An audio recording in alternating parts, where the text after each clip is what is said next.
Hey everyone, welcome to another match of Temur Hatching Delver. Today we are playing Sultai Euro Piles. Gonna be an interesting match. Our opening hand is just a little too slow for my taste.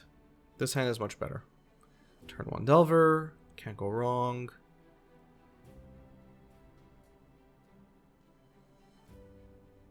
Yep, turn 1 Delver. And technically force of negation to protect it, although that would be a feels bad play. Let's see what we're playing. Well, I already told you what we're playing, but you know what I mean. I didn't know then, so let's just pretend. So Scalding Tarn is not an instant sorcery, and Delver doesn't flip due to that fact. So let's do some Serum Visions. Hopefully we can set up our next flip. Yep, looks like we can. We still don't know what we're playing. I am almost tempted to keep both.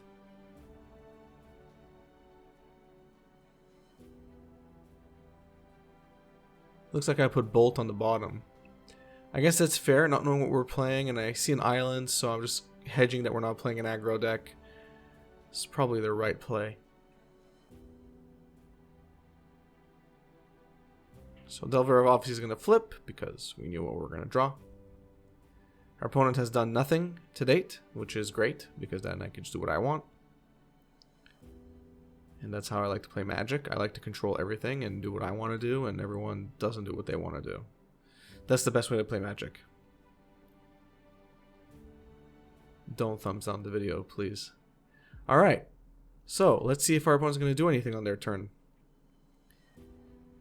I thought waiting 3 turns to do something in Modern was slow. I guess not. Alright, we're just going to wait here. Of course, I've sped up this game for you, so you don't have to spend as much time as I've spent playing it, but sometimes you still gotta wait. And wait. Alright, there we go. Field of Ruin. Great. They're going to crack it right away, which is interesting. Fine. It's usually not what you want to do this early, but alright. So there goes our Steam Vents, and we'll go for probably a Forest here. Yeah. Yep. So they got their Swamp, they got their Fatal Push. Now we're going to fetch.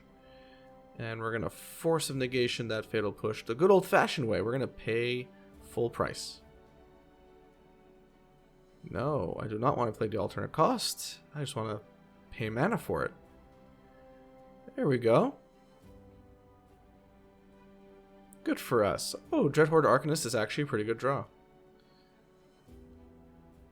And we can play that and Serum Visions this turn. Let's see what we're going to get. Oh, Hatching Plans. There we go. Alright. Almost certainly want to keep Hatching Plans on top. I also keep Bolt in this case.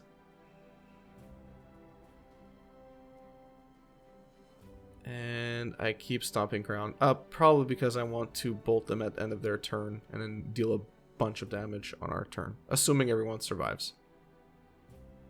Might not happen, you never know. I purposely don't rewatch these videos entirely, so I don't know what's going on, so even I'm going to be surprised. Oh, Euro. Alright, so Euro comes down, they're going to gain some life, get a land drop most likely, draw a card. All the fun stuff that Euro does. Now, I don't like this because I'm not the one playing Euro, but we'll deal with it. That 3 life kind of sucks.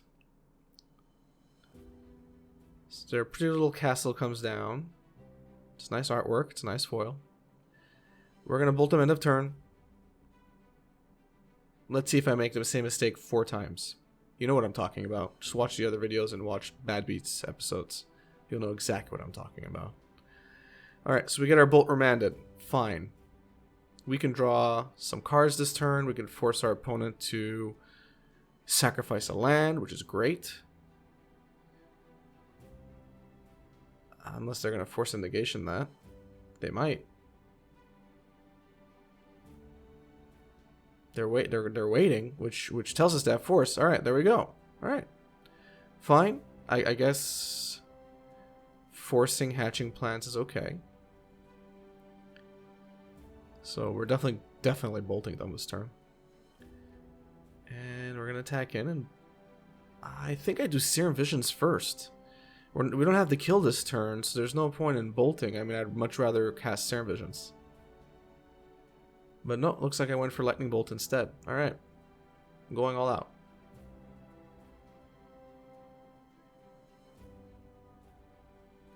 I guess I'm just concerned about removal. And here I'm playing Crack the Earth offensively, which I do more often than I thought I would. I mean, I do it more often than I would think I would. But now our opponent has to sacrifice a land, and I'm okay with that, because I just don't want them to cast Hero anytime soon. So we're praying that they don't get a green source. And then we're good. Although I think even if they get a green source, cast Hero, gain their 3 life, we can still bolt them next turn and win, so. Alright, we got another Lightning Bolt. That's good. I think at this point, even if they remove our creature... Oh, Archmage's Storm. I saw that. They're going to take our Insectile Aberration. Uh-oh. Well, I'm just going to bolt them in their face. There you go. Alright. I'm sure they were not happy about that. So, what do we want to bring in here? Veil of Summer makes sense because our opponents are playing counterspells and our opponent is playing black removal. Blood Moon, almost certainly. And this is where we start taking out the Hatching Plan pieces because we kind of want everything else. So to make room, we remove Crack the Earth, Perilous Research. I remove 2 Hatching Plans, so that generally means I have to remove at least 2 to 3 other pieces of the core. And here it looks like I'm going all the way because I really want to keep everything else. I mean, everything else is relevant, so heavy card draw. And here I take out one of one mind. I think I should just keep it.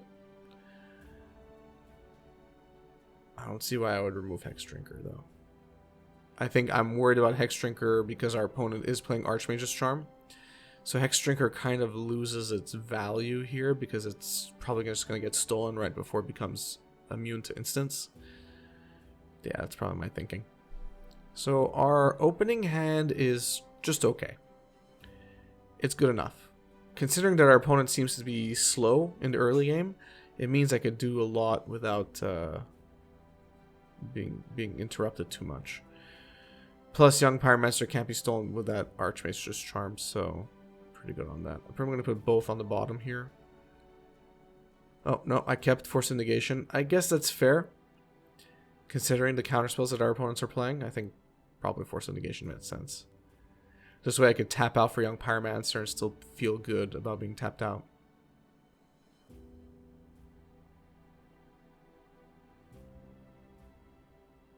Alright, so they paid 2 life.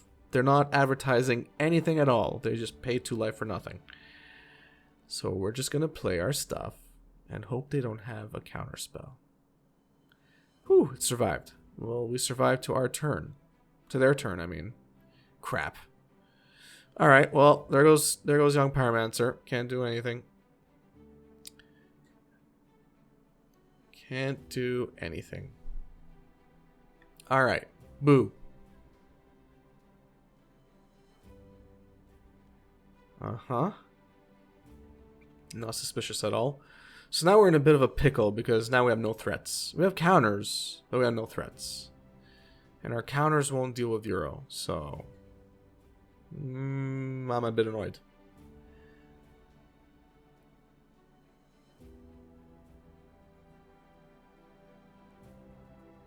Uh-huh. So, no Euro still. They're just advertising for untapped mana, which is a bit scary. We draw Delver. That's a thing. Delver's a thing. Alright. Survives the cast. Will it survive till their turn? Yeah, that's getting counterspelled. Spell Pierce is the perfect candidate for this counter. Next turn it means we can still force them, which is good. I'm definitely happy about that. End of turn, fetch, yeah. Definitely don't want any more lands, and I don't want to play the fetch game with my Delver flip. Another Delver. Alright, well, I guess that's fine. We'll attack him for 1, play another Delver, all this fun stuff. We can't hardcast Force, so... yeah, well, no point in spell piercing that. Good for them. They're gonna cycle Wilt? Why the hell did they bring in Wilt? What could they have possibly thought we were playing? Oh, because of hatching plans? Alright, Damnation. Hell no. Hell no. I'm not getting Damnationed. It's happened too many times. Double flip. Alright, they're dead. Ish. I mean, they're taking 9 damage this turn, so... Or whatever, next turn. See, this is, yeah, exactly, okay. I was probably contemplating casting of 1 mine for 3, but that's stupid.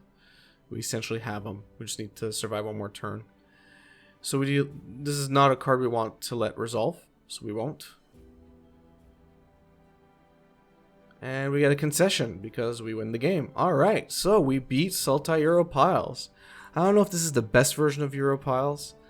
I don't know why they're calling it Europiles. It's a bit of an annoying name, but it is what it is. We seem to have been able to win both games.